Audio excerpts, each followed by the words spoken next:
আসসালামু আলাইকুম দর্শক মণ্ডলী, আশা করি সকলেই ভালো আছেন। হজরত আলী রাজি আল্লাহ তালা আনহু এর বিচার। 3 মুসাফির ও 8টি রুটি। একবার 2 পথিক পথ চলতে চলতে ক্লান্ত হয়ে পড়ল। তাদের ক্ষুধাও লেগেছিল ভীষণ। খাওয়া দাওয়া করার জন্য দুজন মিলে একটা সুবিধাজনক জায়গায় গিয়ে বসে পড়ল। এরপর পুটলি থেকে বের করে নিল যার যা খাবার। একজনের রয়েছে 5টি রুটি, অন্যজনের 3টি। তারা যখন খাবার খাওয়ার জন্য তৈরি হলো, তখন সেখানে এসে হাজির হলো এক মুসাফির। তার বেশভূষা একদম সাদাসিধে। সে বলল, ভাই, আমি অভুক্ত, খুব ক্ষুধা লেগেছে, আমার কাছে কোনো খাবার নেই, তোমরা আমাকে কিছু খাবার দাও। পথিক দুজন মুখ চাওয়াচাই করলো। মনে মনে ভাবল, তারা দুজন খাবে আর একজন মুসাফির না খেয়ে থাকবে, এ কেমন কথা। তারা মুসাফিরকে তাদের সঙ্গে খেতে বসার অনুরোধ করল। 3 জন একসঙ্গে খেতে বসল। একজনের 5টি রুটি, অন্যজনের 3টি রুটি। মুসাফিরের শূন্য হাত, তবু তারা রুটি বন্টনে কোনো তর্কমধ্য করল না। তারা ভাবল, কারো সঙ্গে খাবার না থাকতে পারে, কিন্তু ক্ষুধা তো আর কম লাগেনি। এছাড়া একসঙ্গে খেতে বসে একজন বেশি খাবে আর একজন কম খাবে, তাই বা কেমন করে হয়। 3 জন সমান সমান রুটি খেলো। খাওয়া দাওয়া শেষ, এবার বিদায়ের পালা। মুসাফির চলে যাওয়ার সময় পথিক দুজনকে 8টি দিরহাম বকশিশ দিল। বলল, ভাই, আমি শুধু তোমাদেরটাই খেলাম, তোমাদের কিছুই খাওয়াতে পারলাম না, এই নাও 8টি দিরহাম। মুসাফির চলে গেল, কিন্তু সমস্যা বাঁধল দিরহাম ভাগ করা নিয়ে। যার 5টি রুটি সে বলল, আমার 5টি রুটি ছিল, সুতরাং আমি পাবো 5 দিরহাম, আর তোমার 3টি রুটির জন্য পাবে 3 দিরহাম। কিন্তু 3টি রুটিওয়ালা এ হিসাব মানতে রাজি হলো না।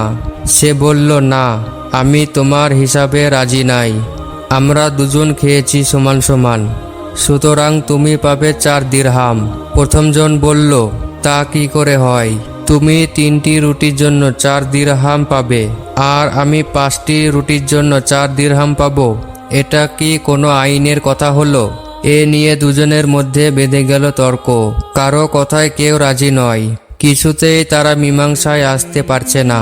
অবশেষে একজন বলল, শুনো, এভাবে বিবাদ না করে চলো আমরা আমিরুল মোমিনিন হজরত আলী রাজি আল্লাহ তাআলা আনহুর এর কাছে যাই, তিনি যে বিচার করেন তাই আমরা মেনে নেব। এরপর দুজন মিলে গেল হজরত আলী রাজি আল্লাহ তাআলা আনহুর কাছে। তারা সব কথা খুলে বলে, ন্যায় বিচারের জন্য ফরিয়াদ জানালো। হজরত আলী মনোযোগ দিয়ে তাদের কথা শুনলেন। কিছুক্ষণ তিনি মনে মনে কি যেন ভাবলেন। পরে বললেন, 3 জনে সমান খেয়েছ তো? উভয়ে ঘাড় নেড়ে বলল, হ্যাঁ। হজরত আলী রাজিয়াল্লাহু তাআলা আনহু বললেন, তাহলে এ নিয়ে এত বিবাদ কিসের? হিসাব তো একেবারে পানির মতো সোজা। যার 5টি রুটি সে পাবে 7 দিরহাম, যার 3টি রুটি সে পাবে 1 দিরহাম। এমন হিসাবের কথা শুনে দুজনেই অবাক হয়ে গেল।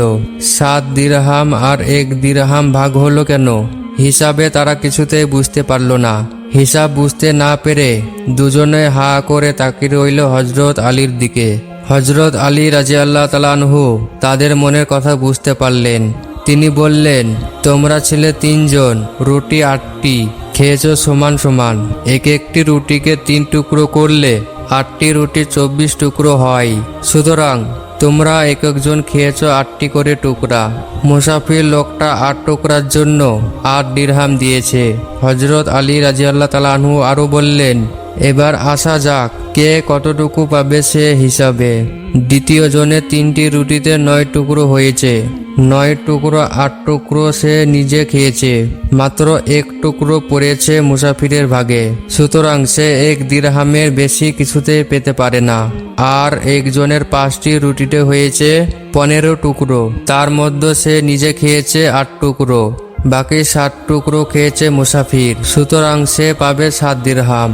হজরত আলীর হিসাবের কথা শুনে পথিক দুজন সীমিত হলো। তার বিচার বুদ্ধির পরিচয় পেয়ে দারুণভাবে মুগ্ধ হলো। তারা আর কোনো ওজোর আপত্তি না করে নীরবে মেনে নিল তার বিচারের রায়।